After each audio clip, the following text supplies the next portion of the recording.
এটি সপোন তুমি আৰু মই, যদি তুমি নোহোৱা আধৰুৱা হ'ব সপোন। নমস্কাৰ বন্ধু বান্ধৱীসকল, কাকলি দৃষ্টি ব্লগৰ অন্য এটি ভিডিঅ'লৈ মই কাকলি আপোনালোক সকলোকে স্বাগতম জনাইছোঁ। আজিৰ দিনটোত অন্য এটা ভিডিঅ'লৈ মই আপোনালোকক স্বাগতম জনাইছোঁ। আজি মই আপোনালোকক এটা বস্তু দেখাবলৈ ওলাইছোঁ, যিটো বস্তু ময়ো একেবাৰে নতুন হয় আৰু প্ৰথমবাৰ কৰিবলৈ ওলাইছোঁ। কেনেকৈ কৰে ভালদৰে নাজানো, তথাপিও আমাৰ ঘৰত আগতে পুহিছিলে বাবে আইতাক সুধি কৰি আছোঁ। তো আজিৰ পৰা প্ৰায় 20 দিনৰ আগতেই আৰু আপোনালোকে টাইটেল আৰু থাম্বনেইল চাই গমেই পাইছে। ভিডিঅ'টো শেষলৈকে চাই থাককচোন। কি বস্তু অনাৰ কথা কৈছোঁ আপোনালোকে গম পাই থাকিব আৰু আশা কৰোঁ ভিডিঅ'টি চাই ভাল পাব। আৰু এইফালে এতিয়া আমি ভিতৰলৈ আহিলোঁ। এইকেইটা কি চিনি পাইছেনে? এইকেইটা হৈছে এৰী মুগাৰ খোলা। এৰী মুগাৰ খোলা হয়। এইকেইটাক মানুহজনে ক'ৰবাৰ পৰা সঁচ ল'ম বুলি এনেদৰে কিনি আনিছিলে আৰু মই এডাল ৰছীত বান্ধি এনেদৰে ওলমাই থৈছিলোঁ আজিৰ পৰা প্ৰায় 15 দিনৰ আগতে। আৰু এতিয়া 15 দিন হৈ গ'ল, গতিকে ইয়াৰ পৰা চকৰি ওলাবলৈ আৰম্ভ কৰিছে। আৰু এইফালে এজনী ওলাই আছে খোলাৰ পৰা, আৰু এইফালে আগতে কেইজনীমান ওলালে, সেইকেইজনীক মই এনেদৰে এডাল বাঁহৰ কাঠিত বান্ধিবৰ কাৰণে সুবিধা কৰি দিছোঁ।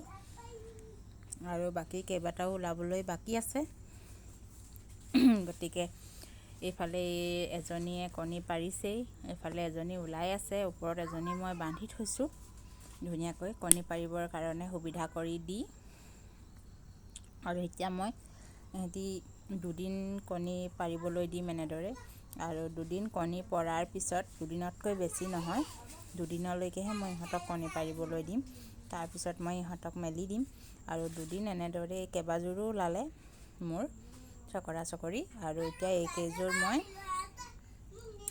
ধুনীয়াকৈ কণী পাৰি আছে ইহঁতে। 2 দিন কণী পৰাৰ কণীখিনি মই এখন কাগজত ধুনীয়াকৈ বান্ধি থ'ম। আৰু প্ৰায় 10 দিনমানৰ পিছত মই কাগজখন খুলিম, দেখিম যে ইয়াৰ পৰা পলু ওলাব।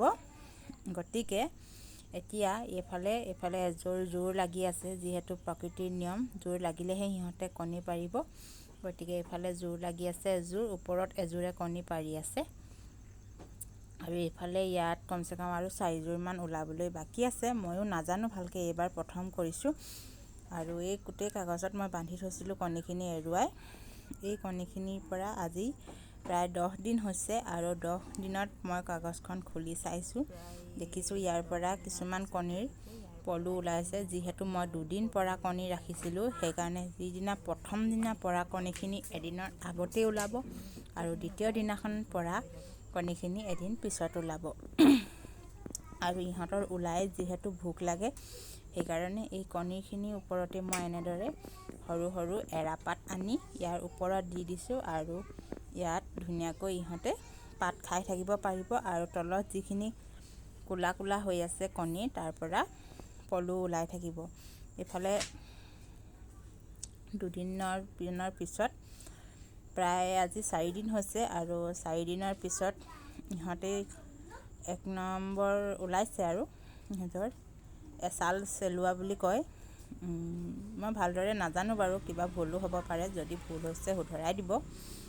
কিন্তু এতিয়া ইয়াত অকণমান ডাঙৰ পাত খাব পৰা হৈছে।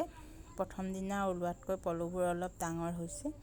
যিহেতু সকলো সময়তে ভিডিঅ' কৰি থকা সম্ভৱ নহয়, সেইকাৰণে যি সময়ত মই ইহঁতক চাফা কৰোঁ, তেতিয়া যদি মোবাইলটো হাতত থাকে তেনেহ'লে অলপ ভিডিঅ' কৰোঁ, নহ'লে বাকী সময়খিনি ভিডিঅ' কৰা নহয়েই। যিহেতু ইহঁতক চাফা কৰিবলৈ যাওঁতে মোবাইলটো ল'ৰাজনীক দি থৈ যাবলগীয়া হয়, নহ'লে তাই গৈ তাত আমনি কৰেগৈ। আৰু এইফালে মই এনা পাতখিনি ধুনীয়াকৈ ধুই চাফা কৰি ৰাখিছোঁ, যাতে ইয়াত কোনো ধৰণৰ বীজাণু লাগি নাথাকে আৰু পানীও নাথাকে। এনেদৰে শুকুৱাই লৈছোঁ। পানী থাকিলে বোলে ইহঁত বেমাৰত পৰে। আৰু এইখিনি মই কালি ৰাতি দি থোৱা পাত হয়। আৰু আজি এতিয়া প্ৰায় 8 দিন হৈছে।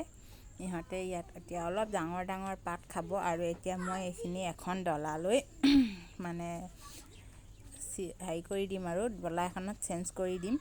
গতিকে ইহঁতকতো মই এতিয়া এটাকৈ বাচিব নোৱাৰোঁ, সেইকাৰণে ইহঁতক এই পাতবিলাকত লাগি থকা পলুবোৰ ধুনীয়াকৈ জোকাৰি ইহঁতে যিবিলাক মূল ত্যাগ কৰিছে সেইবিলাক আঁতৰাই এখন ডলালৈ এনেদৰে মই লৈ লৈছোঁ আৰু ইয়াত মই নতুন পাত খাবলৈ দিম। দেখিছেই ইয়াৰ এই পাতবিলাক সম্পূৰ্ণৰূপে খাই ঠাৰিলৈকে খাই পেলাইছে, অকল আঁহকেইডালহে বাকী আছে।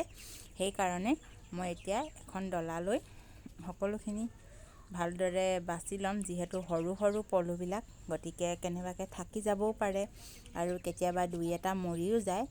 মোৰ বাৰু এটাও এতিয়ালৈকে মৰা নাই। আৰু দেখিছে এই পাতকেইখিলা ধুনীয়াকৈ মই চাফা কৰি, ইহঁতি বহুত হাগে, যিমান পাত খায় সিমান হাগে, সেইকাৰণে। আৰু এইখিলা ডাঙৰ পাতখিলাত দেখিছে পূৰা তললৈকে লাগি আছে, সেইকাৰণে। গতিকে এইফালে মই এখিলা পাত, এই ডাঙৰ পাতখিলা এনেদৰে ওপৰতে দি দিম, যিহেতু ইয়াৰ পৰা এটা এটাকৈ পলুবিলাক যদি এৰুৱাই থাকোঁ তেনেহ'লে সিহঁতে দুখ পাব। আৰু ইয়াত কেনেবাকৈ পলু আছে নেকি ভালদৰে চাব লাগিব, যিহেতু একেবাৰে সৰু সৰু হৈ থাকি যায়। এইফালে এটা পৰি থাকি গৈছিলে, ইয়াক মই লাহেকৈ একদম কোমল হাতেৰে নি এৰা পাতখিলাৰ ওপৰত এনেদৰে দি দিছোঁ।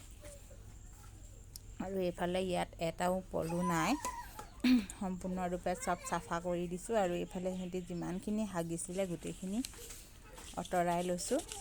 আৰু এইবিলাক চব এৰাপাতত পলুবিলাক লাগি গৈছে, আৰু এইবিলাক চব এনেকৈ ছাইড কৰি দিম। আৰু ইয়াৰ ওপৰত এতিয়া মই নতুন পাত দি দিম। ইহঁতে পুৰণা যিবিলাক লেৰেলি যায়, লেৰেলি যোৱা পাতবিলাক খাবলৈ অলপ বেয়া পায়।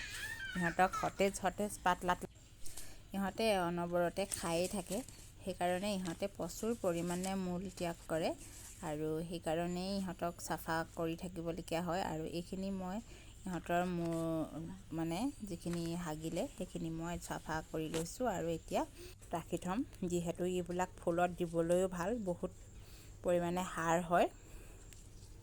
গতিকে এতিয়া মই এখন ডলা লৈ লৈছোঁ, আৰু তাত ধুনীয়াকৈ এইবিলাক নতুন পাত মই ইয়াৰ ওপৰত দি দিম।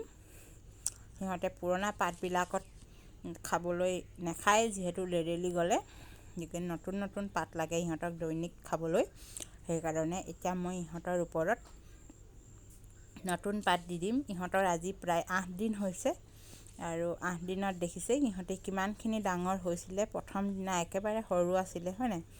আৰু 4 দিনত ইহঁতে প্ৰথম এচাল চেলাইছিলে, আৰু আজি 8 দিন হ'ল। আজি সিহঁতি দ্বিতীয় চাল চেলাবলৈ আৰম্ভ কৰিব, আৰু কিছুমানে 2 ওলোৱা বুলিও কয়। গতিকে ইহঁতে এতিয়া মই ইহঁতক ধুনীয়াকৈ এনেদৰে ওপৰত দি দিছোঁ এৰাপাত। ইহঁতে গমা দি কেচেলুৰ লগতে আৰু কিবাকিবি পাতো খায়, মই ভালদৰে নাজানো, কিন্তু মই এৰেনা পাতেই খুৱাইছোঁ। আৰু এইফালে ধুনীয়াকৈ মই নতুন পাতবিলাক ধুই চাফা কৰি থোৱা পাতবিলাক ইহঁতৰ ওপৰত দি দিম। আৰু ইহঁতে যেতিয়া নতুন পাতবিলাকলৈ ওপৰলৈ গুচি আহিব, তেতিয়া মই পুৰণা লেৰেলি যোৱা পাতবিলাক চাফা কৰি তাৰ পৰা আকৌ আঁতৰাই দিম। যিহেতু ইহঁতি ডাঙৰ হৈ যেতিয়ালৈকে নপকে, তেতিয়ালৈকেতো ইহঁতক এনেধৰণেই দৈনিক আপডাল কৰিয়ে থাকিব লাগিব। গতিকে আজি ইহঁতৰে অকণমান কেনেদৰেনো কি কৰিছোঁ তাকে আপোনালোকক দেখালোঁ, আৰু আশা কৰোঁ আপোনালোকে ভিডিঅ'টি চাই ভাল পালে। তেনেহ'লে দৈনিক কেনেধৰণে কোনদিনা কিমানখিনি ডাঙৰ হৈছে, আজি 8 দিনত ইমানখিনি ডাঙৰ হৈছে, আৰু তাৰ পৰা মুগাখিনি পকালৈকে সময়ে সময়ে মই আপোনালোকক সকলোখিনি দেখুৱাই থাকিম। তেনেহ'লে আহকচোন, আজিৰ ভিডিঅ'টো ইমানতে সামৰণি মাৰিছোঁ। আশা কৰোঁ ভিডিঅ'টি চাই ভাল পালে। আৰু এতিয়া মই ধুনীয়াকৈ এখন চালনীৰে ইয়াত কোনো ধৰণৰ মহ মাখি সোমাব নোৱাৰাকৈ ঢাকি দিম, যিহেতু মাখি সোমালেই মাখিয়ে কণী পাৰিব আৰু ইহঁতে মৰি যাব। গতিকে ইহঁতক ধুনীয়াকৈ মই এনেদৰে ঢাকি ৰাখিছোঁ, মহ মাখি একো পৰিব নোৱাৰাকৈ। আৰু ইয়াৰ ওপৰত মই এখন ভাল কাপোৰ দি দিম, যাতে পৰুৱাও সোমাব নোৱাৰে, পৰুৱা এটাও সোমাব নোৱাৰাকৈ ইহঁতক মই ঢাকি ৰাখিম। তেনেহ'লে আজিৰ ভিডিঅ'টি ইমানেই। আশা কৰোঁ ভিডিঅ'টি চাই ভাল পালে, আৰু যদি ভিডিঅ'টি চাই ভাল পালে তেনেহ'লে লাইক, কমেণ্ট, শ্বেয়াৰ, ছাবস্ক্ৰাইব কৰি দিব। আৰু যদি কিবা ভুলো হৈছে তেনেহ'লে শুধৰাই দিব, যিহেতু মই একেবাৰে নতুন এই বিষয়ত, ভালদৰে নাজানো, প্ৰথমবাৰৰ বাবে পুহিবলৈ লৈছোঁ। মই ভিডিঅ'টো ইমানখিনিলৈকে চোৱাৰ বাবে ধন্যবাদ। আজিলৈ আহোঁ, বাই বাই, আকৌ লগ পাম।